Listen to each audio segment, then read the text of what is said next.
if you've had nothing from this conversation, there's something that Pius and Rina have said that should completely radically shift your life. And that is this. If you are not paying yourself first, you have committed your life to poverty. You have entered a deal with poverty. Because the system for wealth is there, and the system from wealth dictates, makes it mandatory that you have to pay yourself first. I love the fact that it doesn't matter the amount. It doesn't matter the regularity, how often you do it. My Kikuyu tongue won't allow me to say that word. My question then comes, and we're now moving on. Thank you. To Metoka River, at least, we have now reached around, what do you call this place? Not Mtito Day, way back. That place to go to Machakos, the junction for Machakos. Not but Sultan Hamoud. Sultan Hamoud. At least. So, now that I've started paying myself first, I hear that there is a place that I have to put this place that is different. So there are people who are paying themselves first. They are doing this. But where they are putting this money is therefore not enabling them to get to our goal. And our goal, as I said, is how do I make money doing nothing? I don't mince my words. Okay. Rina, I can see it's so hot, Pako umetoa jacket. It's hot. Yeah, it's hot. I think the principle here is multiplication. And I love where we started with systems. And I'll put it in a way that people may understand. There's somebody that people really like to read, and his name is James Clear. And he says, we don't rise to the level of our goals, we fall to the level of our systems. So you have to have a system. And the system we are discussing is a system that was used to form the world, right? Just to give you guys a bit of background. And that system involves following certain principles. Now, the principle you're now talking about is the principle of multiplication. And really what we have to do is not just put it aside, because putting aside is fine, but we're not growing it, we are not making it bigger, it's just there. And unfortunately, there's things like inflation. Things get more expensive over time. And so if you're not putting your money to work and generate more, then you're doing nothing. In fact, you're losing from a purchasing power perspective. You're losing because today, if I'm able to buy bread and it's 100 bob, but then inflation, okay, they say inflation now is 3% or 2.9. I'm like, I don't know how true this is because I can't feel it in my pocket. But let's assume long-term inflation in Kenya is 5%. Next year it will be 105. Bread will be 105 because of inflation. I've got one for you, Rina. Yes. We call it a matatu. Yes. Because kuingia matatu ulikuwa nalipa 3 shillings. Okay. That's why it's called a matatu. Now how much is it? Depending on where you go, even 100 bob, it doesn't, 70 bob. There is no matatu in Kenya that you pay 3 shillings for. No. Because of this thing that you're talking about called inflation. Yes. Aha, okay. Yeah. So because of that, we have to put our money to work. And we put our money to work so that we can multiply it, cause it to grow alongside us as we work, so that we can continue to enjoy the kind of things we're enjoying right now. I like to go to the salon. I like to get my nails done. For those of you, if I'm a man, want to go to the barber once in a while. I want to go on holiday. I want to go to the village to see my family every year, whatever it is. You want to be able to afford the lifestyle that you have. In order for that to happen, you need to multiply it. I want to be able to give. Now, if you're not multiplying, then you won't be able to do any of those things. So you have to put your money in something that will cause it to multiply. Now, the options are many. There's something can be a business. There's something can be in an investment product that grows in value, and the kind of investment product will then vary depending on what do I want. I mean, how much do I have the money available for? What do I want to use the money for? And so on and so forth. And so there's choices that you make, and I don't know if you want us to get into all of that, but there's choices that you then would make depending on what you want to do for the money. And I can give you an example. If, let's say, my child has just been born, and they're going to go to university in 18 years. I have 18 years to invest my money. I can actually invest in the stock market. However, if my child is 14 or 15 and they're going to university in 3 to 4 years, then I don't have the luxury of time. I need to be careful about preserving the money that I have. I don't want to be losing any of it, and I want to grow it. Or if I'm getting married in a few months, now the choices will vary. So if I'm getting married in a few months, then perhaps what I want to do is save using maybe a money market fund. Okay. Okay? A short, do I want to get into that? Or I want to slow you. I like you. Yes, I want to slow it down a bit. I like what you're saying. What you've done is you have sparked the mind to understand, good job that I am paying myself. But this is what then I am hearing you say. And Pius, now I want you to chime in here. There's maybe 4 or 5 categories. Kuna watu that are keeping money. So they're taking this, pay yourself first, but they keep it. Then they keep it safe. For example, under a mattress. That is keeping it. So there are some that are saving. And what I'm hearing you, Rina, say, there's another group that are investing. Yes. We are going to enter this one, investing, because investing is the only place where this thing grows. Yeah. Am I right? Yes. But there are people who are keeping. There are people who are saving. There are people who are investing. Can we start with these two, with this keeping and saving, so that we can give clarity? Because I don't think it's wrong to do these ones, or am I wrong to think like that? Well, keeping is the same as saving, anyway. Okay. Pius? It's a heavy one, and I am digesting it in my mind. But I want to come back to the theme of the day. How do I earn money while doing nothing? Paraphrase that. How do I earn money while sleeping?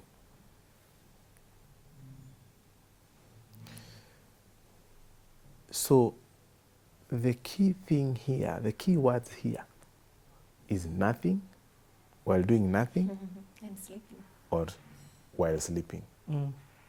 I can even add the third one, while doing the things we love. While doing other things. So the issue is not the money, the money that you earn. The issue is the state of doing what you love, or sleeping, or doing nothing. Which now brings me to the question, what powers our motivation to pay ourselves first? It is, in very few words, to buy back our time.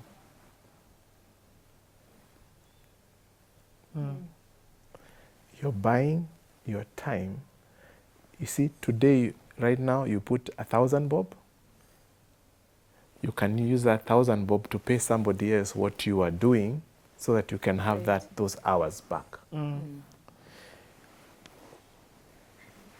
When you think about it, what do the richest 1% in the world have in common? They pay people for their time.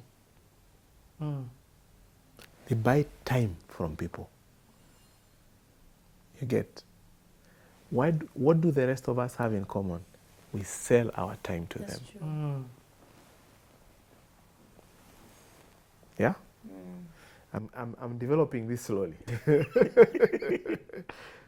So, if you don't pay yourself, meaning if you don't have any money that is written, is in the name of Rina Hicks, how will Rina Hicks ever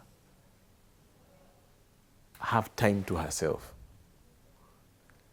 How will she ever buy time back so I that don't she have can? the money to buy time. I'll have to You'll have sell to my sell time. your time. Yes. You'll have to sell your time to sustain your lifestyle. Right. So we don't need to convince people with a long thesis here about why they should pay themselves back. If you want to sleep and make money, you must buy the time that you sell today. Where?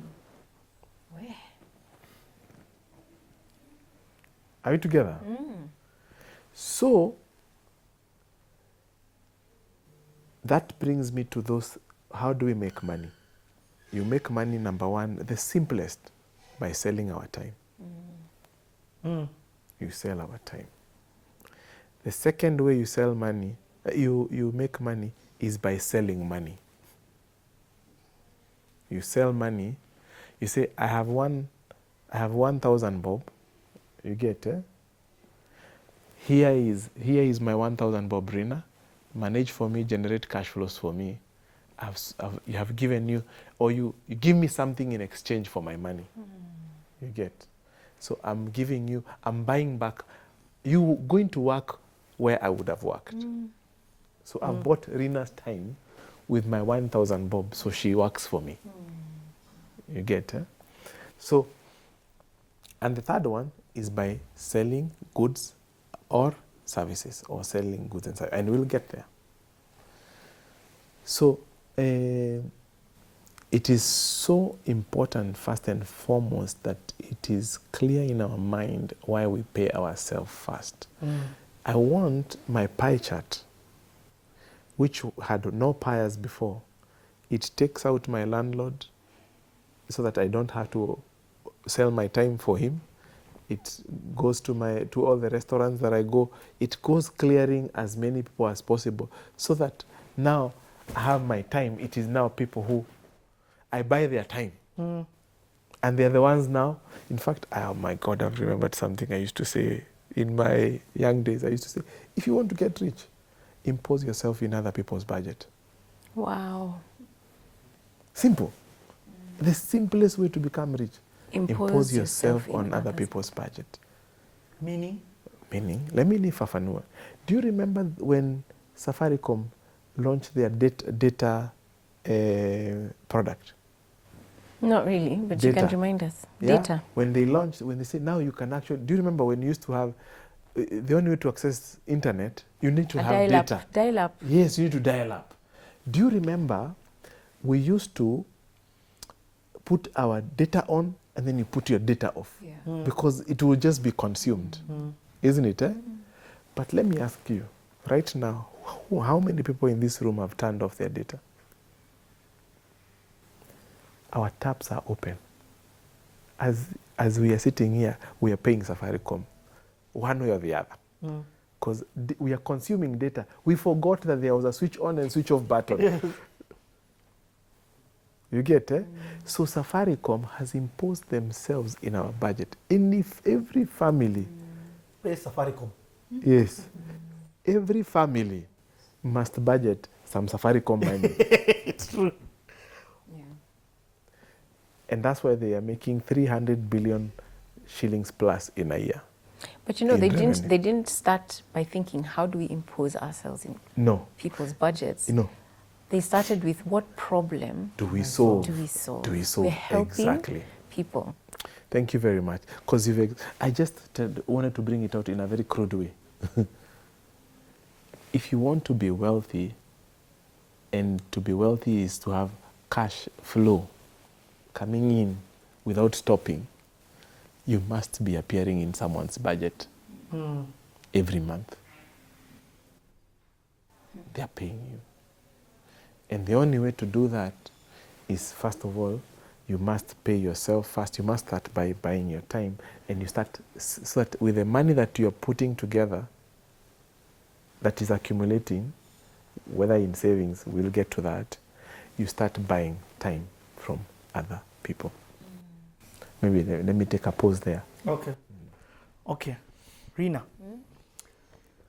I'm tracking this. Somewhere here, it's gotten a bit misty. So I have followed all the way until pay yourself first. I'm like, guy, and me, now in fact, fear has the one which has made me wake up.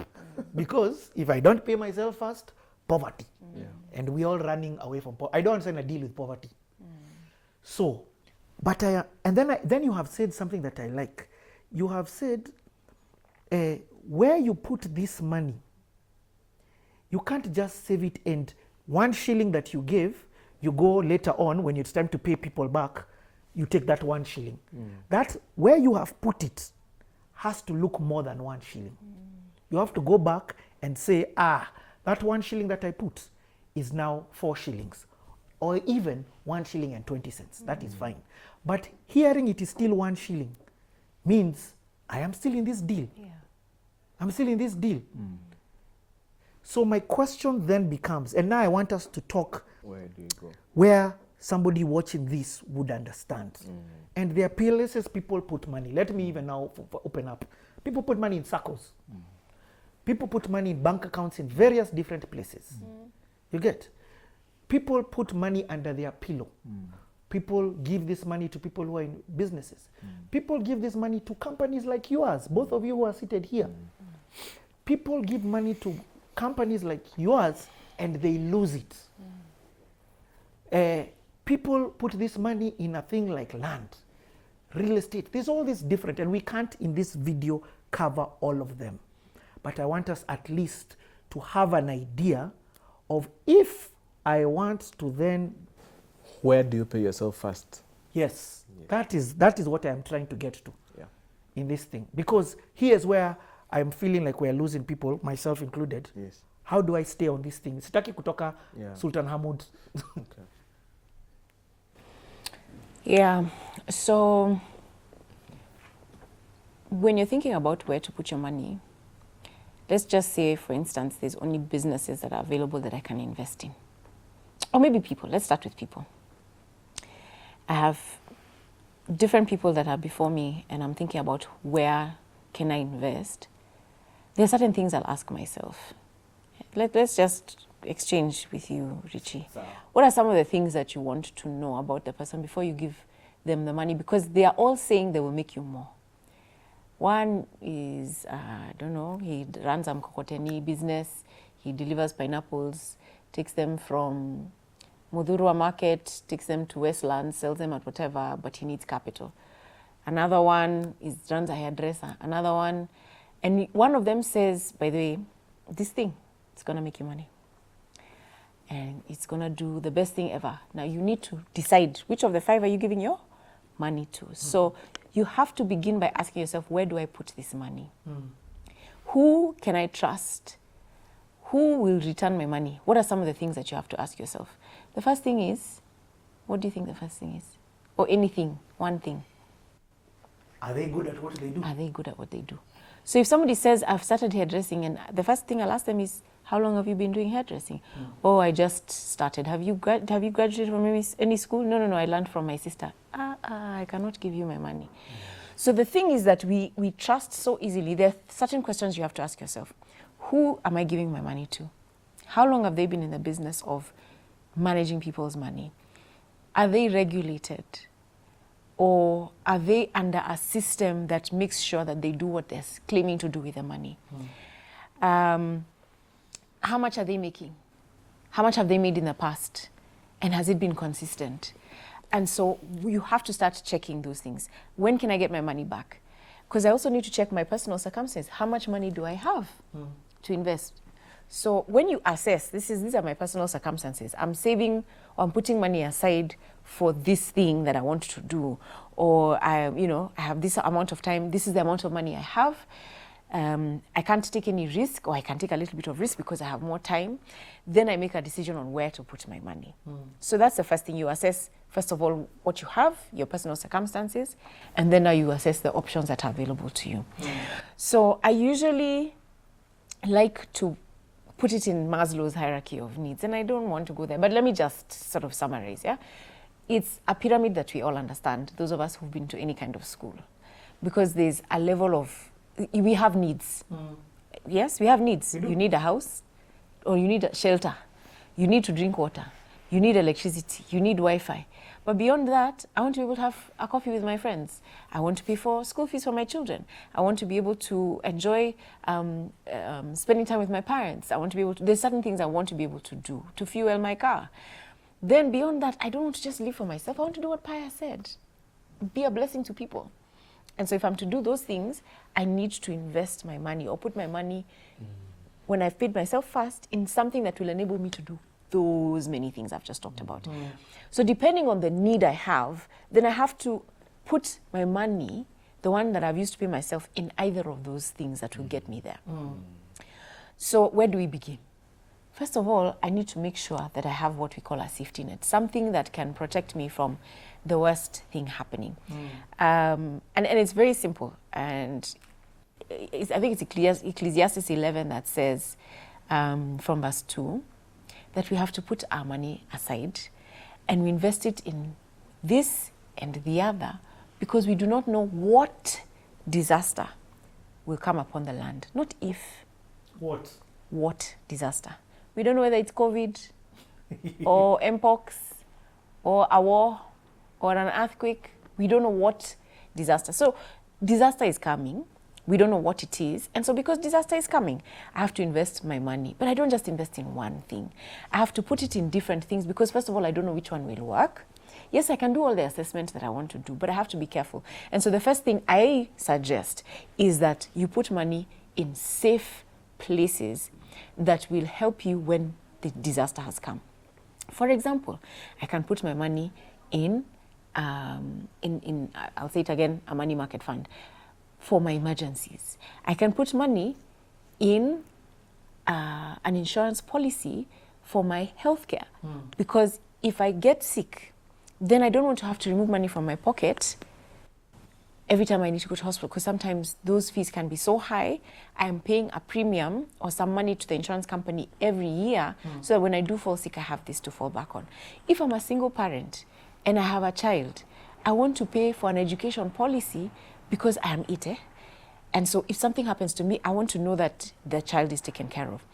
I want to make sure that I put some money aside for pension, for example, just as a cushion. It's not my plan, but it's not my game plan, but it's as a cushion so that when I retire, I want to put my money in a certification of some kind, because it will enable me to serve better, high net worth clients, for example. Maybe now I'm serving, middle-level management people. But if I want to serve C-suite, I need some level of expertise and competence. So I need to invest in an education for myself or some kind of certification that enables me to serve. That is basic level. That we've not gone anywhere. That is ground zero. That is safety net. Okay? So I am paying myself first to put myself in a position where when disaster comes, I am not finished. The next level. Rina, just wait. Do you know what this sounds like?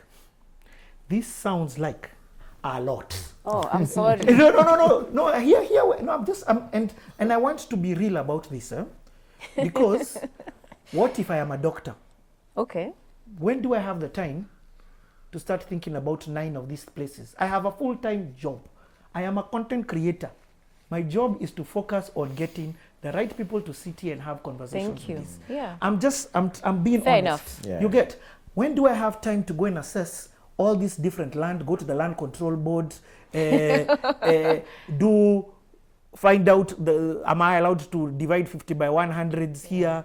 When do I have the expertise to, and at the same time I am working to make money so I can do this.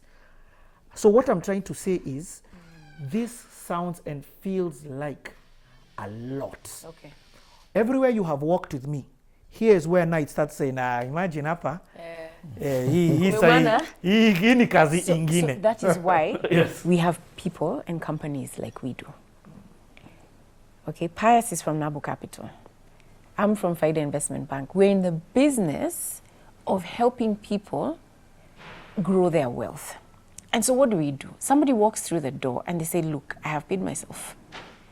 I have this. Where do I go next?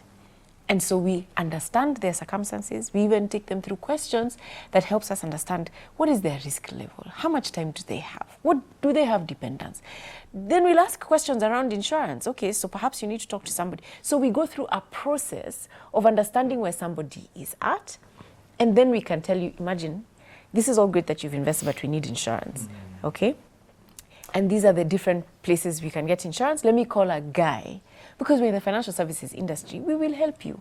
So we exist as institutions, not individuals. Can you give me an example? Example of what? So give me an example of an existing client ameingia. I'm not talking about a hypothetical example. Okay.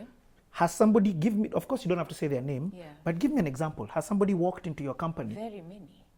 Okay, throw me one. Give me an example. Every day. Let me give you several examples. And the first example I'm going to share is an example that was shared by my colleague, and she said to me, a gentleman used to come and see her and invest, and then one day he tells her, you know, I don't know what to do. My children are disturbing me. They've gotten to the stage where they are disturbing me. They just sleep. They're not working. I need them to go to university, and I don't know what to do. And I've thought I need them to get out of this country so that they get exposure. I am struggling with money. I am struggling because I don't have cash. These people need cash in the bank for me to get a visa. I don't know what to do because I need to be able to get them a visa to be able to go. Now, in the process of getting a visa, I'm dealing with an agent who's confusing me. I'm overwhelmed. All right? So this is a client who's been coming. They've been investing, but they've brought a problem that does not deal with money market fund, shares, insurance. Are you understanding me? It's, I want my child to go for an education. My colleague sat with him and said, okay, sit down. Let's open your email. Show me the letter. How do we, and she helped him work out what does he need to do to be able to get this visa. It's not necessarily a financial problem. It's just an issue of organizing finances in such a way that then he's able to make the application. As we speak today, he has 3 children in Australia, and he's so excited and happy, and he says that this woman who helped my life is just the most amazing person. And so we're not just there to just take your money and invest. We care about the whole person. I'll give you another example.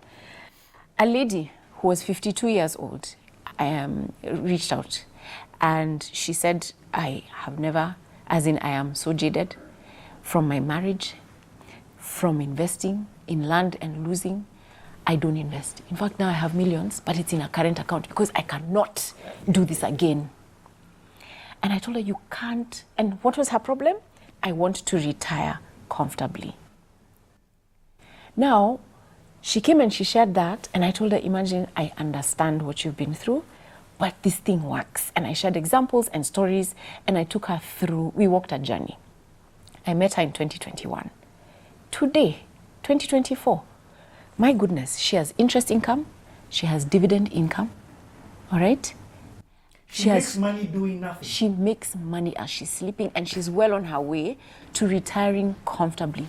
Only 4 years later, at the age of 56. So what am I saying? I'm saying you're not alone.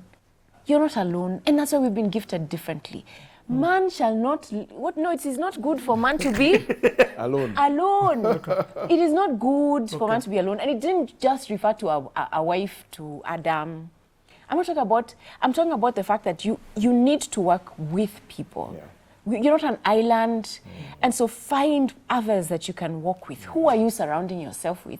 Who will encourage you? Who will give you the right information? And so beginning where I started, don't go and ask somebody who is trying to do hairdressing, who really is a plumber, and is trying their hand in this thing for the first time.